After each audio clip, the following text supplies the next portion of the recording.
जी गुरु जी।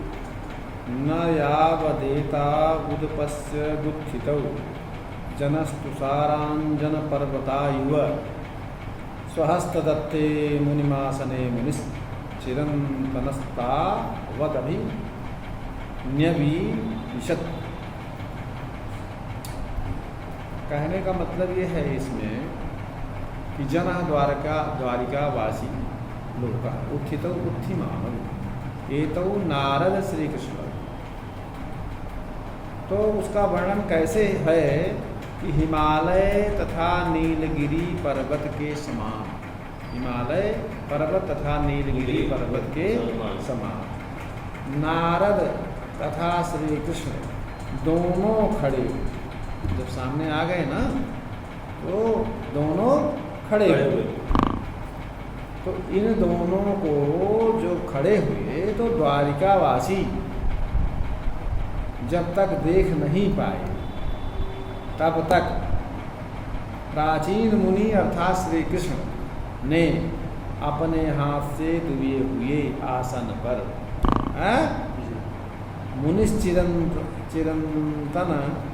चिरंतनस्तावर अभी विप्रवेश।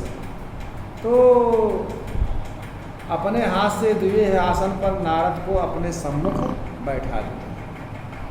समझ रहे हो नहीं? अपने सम्मुख जो है द्वारकावासी जब तक देख नहीं पाए, इतने झटित जो भगवान झटित मतलब इतनी जल्दी से भगवान श्री कृष्ण ने जाकर के उनको आसन पर बैठा दिया। ठीक है। अब दूसरा है कि महानील शिला रुचा पुरो निषे दिवान कंस कृषा सविष्टरे श्रितोदवाद्रे रविसाय मुच्चकैर अचूचुरत चंद्रमसोभिरामताम। अचूचुरत मतलब चुरा ली। महानील शिला रुचा सिंघल द्वीपी व विशाल इंद्र नीलमणि के सदृश आभा वाले कंस कृषा, कंस के शत्रु। कंस के शत्रु कौन है? भगवान श्री कृष्ण। उच्चकई माने उन्नत, विष्टरे माने विष्टर माने होता है आसन, विष्टरे माने आसन पर, निषेधिवान माने बैठे हुए।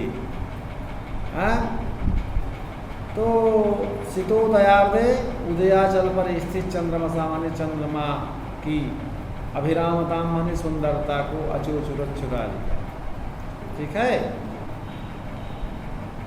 अर्थात सिंघल दीपोद्भव जो विशाल इंद्रनीलमणि के सदृश कांति वाले कंस को सदगति प्रदान करने वाले जो भगवान श्री कृष्ण के समक्ष ऊंचे आसन पर विराजमान नारद जी ने सायंकालीन उदयाचल पर स्थित जो चंद्रमा थी उन चंद्रमा की शोभा को चुरा लिया।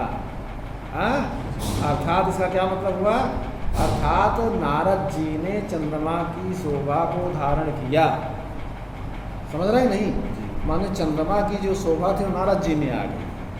समानता। हाँ, मानो चंद्रमा की जो शोभा थी नारद जी में आ गई। बात समझा था नहीं? जी।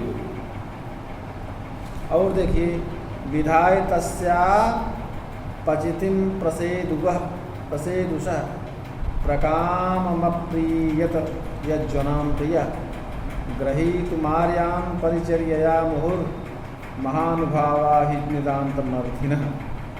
महानुभावा हि नितान्तमर्थिनः। यज्जनाम मतलब विधिपूर्वक यज्ञ संपादित करने वाले। प्रिय श्री कृष्ण, प्रसेदुष मने प्रसन्न,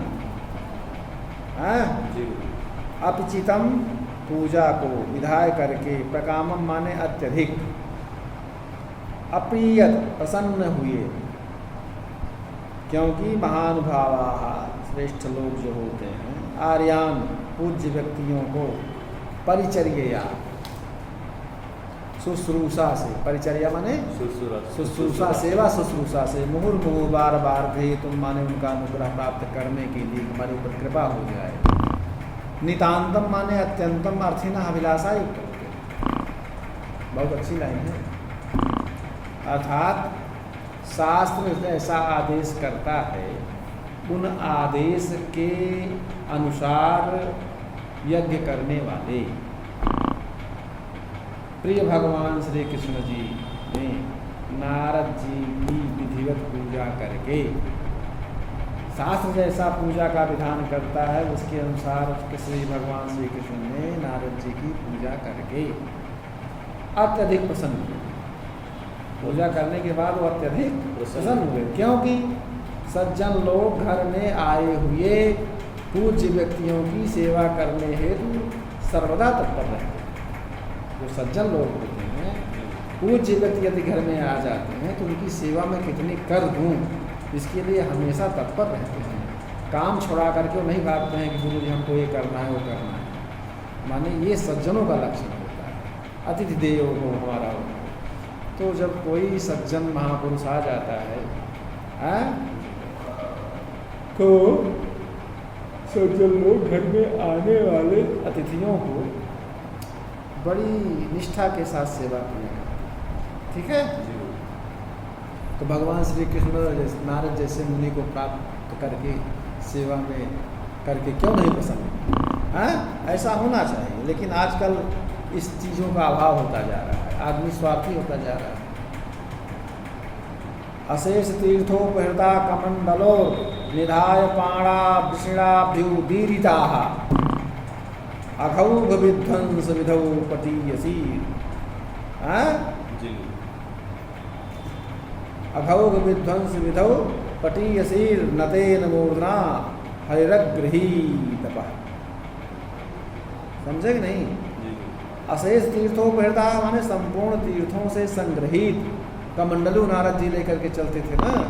कमंडलू में क्या होता था? जल। कमंडलू से पाणव माने हाथ में निधाय स्थापित करके ऋषिणा नारद जी के द्वारा अभ्युदीरिता अभिषिक्त अभिसिंचन अघौघ विध्वंस विधौ पाप समूहों को नष्ट करने में पटीयसी अत्यंत समर्थ अपाजलों को हरि श्री कृष्ण ने नतेन माने विनम्रता पूर्वक, मूर्धना माने सिर से, अग्रहीत स्वीकार किया। अर्थात समस्त तीर्थों जैसे जो संग्रहित जल थे इसमें कमंडलू से निकाल करके हाथ पर रखे गए नारद जी के द्वारा छिड़के गए संपूर्ण पापों से आमूल नष्ट करने में समर्थ है। जितने पाप थे सारे पापों को नष्ट कर देने में समर्थ जलों को भगवान श्री कृष्ण ने विनम्रता पूर्वक स्वीकार कर लिया। समझा कि नहीं? शिष्यते शेषा न शेषा तानि शेषाम अशेषाणि अशेषाणि तीर्थानि कर्मधारया तेभ्योपहृताः अशेष तीर्थोपहृताः तत्पुरुषः अघानामोघाः समूहाः तेषां विध्वंसः। षष्ठी तत्पुरुषः तस्य विधि अघौघ विध्वंस विधि कस्मिन् अघौघ विध्वंस विधौ। यहाँ पर सप्तमी तत्पुरुष इस तरह से समास हो। एक और पढ़ा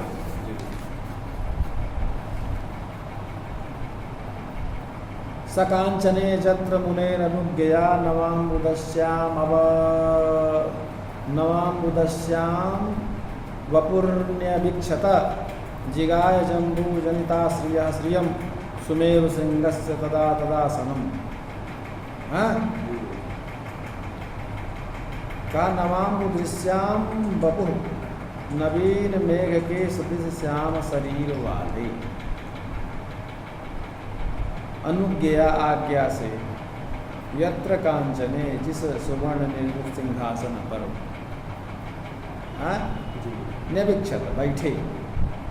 सुनिए, नवीन मेघ के शरीर नवीन मेघ के सदृश श्याम शरीर वाले भगवान श्री कृष्ण ने मुनिवर नारद के आदेशानुसार कांचन में जिस सिंहासन पर बैठे, माने सोनों से सुवर्णित जो आसन था उस सिंहासन पर जब नारद जी आदेश किए तो भगवान श्री कृष्ण उस पर बैठे। उस समय उस सिंहासन ने क्या किया? जम्बू जनिताश्रिया श्रियम, जम्बू माने जामुन, जामुन के वृक्ष से सुशोभित सुमेरु पर्वत के शिखर की शोभा को जीत लिया, अर्थात उससे भी अधिक शोभा को धारण किया। मानो सुमेरु पर्वत जो है उसकी जो शोभा है उस शोभा को उस आसन ने धारण किया। जब भगवान श्री कृष्ण उस पर बैठे तो सोने में सुहागा, समझे कि नहीं? और एक और पढ़ा है, पूरी नारद जी बैठे कि कृष्ण जी बैठे? कृष्ण जी, हाँ कृष्ण जी बैठे। हमने क्या बोला? भगवान कृष्ण ने बैठे, कृष्ण बैठे ना, जब उन्होंने आदेश किया भगवान कृष्ण बैठे। सतप्त कातस्वर भास्वरांबर कठोर ताराधिपलांछन छवि विदिद्युते वा वजता वजता वजात वेद सह शिखाविराश्लिष्ट इवाम वसाम निधि। तप्त कार्तस्वर भास्वरांबर, तप्त सुवर्ण के समान चमकते हुए वस्त्र को धारण किए हुए, अर्थात पीतांबरधारी। तप्त कांचन के समान दीप्यमान वस्त्र पहने हुए, अर्थात पीतांबरधारी, तथा पूर्ण चंद्र से के चिन्ह की कांति के समान कांति वाले। जब पूर्णिमा का चंद्रमा होता है तो पूर्ण चंद्र कहा जाता है, तो उस पूर्णिमा के चंद्र के चिन्ह से की कांति से के समान कांति है जिसकी ऐसे जो भगवान श्याम वर्ण भगवान कृष्ण वो बाडवाग्नि की ज्वालाओं से आलिंगित समुद्र की तरह सुशोभित हुए हैं। बाडवाग्नि की ज्वाला से आलिंगित मानो समुद्र की तरह सुशोभित हुए। अग्नि कौन सी अग्नि? बाडवाग्नि, समुद्र की जो अग्नि होती है बाडवाग्नि कही जाती है। तो समुद्र की अग्नि जो बाडवाग्नि है उसकी जो ज्वाला है उस ज्वाला से आलिंगन समुद्र की तरह सुशोभित हुए। बस जिसमें वृद्धि को प्राप्त सांसारिक विषयों के प्रति अनुराग ही लुटेरा है, जो निर्जन होने के कारण अत्यंत कठिनता से गम्य, जहाँ कोई आ जा नहीं सकता, यातायात न होने से अत्यंत दुर्लभ है, उस भीषण जंगल के रास्ते को प्राप्त कर धीर पुरुष शांत और भय मुक्त स्थान को प्राप्त कर निश्चिंत हो जाता है। समझा नहीं? ये है कश्चित जना पथिको वा चौरई संकुलई बने गच्छन स्वकीयम गंतव्याश्रम स्थानम भय रहितम प्राप्त निश्चिंतो भूत्वा सानंदम ततस्थाने निवसति तथैव मोक्ष पथम अनुसरण मोक्षार्थी सांसारिक विषयाभिलाष कामक क्रोध मोहादि शत्रुन अपहाय शिव सायुज्यम अवाप्य सर्वदा पुनरावृत्ति रहितो भूत्वा परमात्मनि रमते। ये अर्थ एक और पढ़ा देते हैं। उदासितारम निगृहीत मानसैर गृहीत मध्यात्म दृशा कथंचन बहिर्विकारम प्रकृते पृथक विदु पुरातनम त्वाम पुरुषम पुराविदा। पुराविदा माने प्राचीन वृत्त को जानने वाले, अर्थात तत्ववेत्ता। कपिल सनक सनंदन सनातन सनत कुमार मुनि त्वाम माने आपको श्री कृष्ण निगृहीत मानस मन को बस कर में रखने वाले ऋषियों के द्वारा अध्यात्म दिशा अध्यात्म दृष्टि से अंतर्दृष्टि से कथंचन माने किसी प्रकार से बहुत प्रयास के द्वारा गृहीतम माने साक्षात्कार किया गया। उदासितारम माने उदासीन, बहिर्विकारम महादाद विकारों से रहित, प्रकृति माने त्रिगुणात्मिका प्रकृति से, पृथक माने भिन्न, पुरातनम माने प्राचीन अनादि, पुरुषम परम पुरुषम के रूप जानते।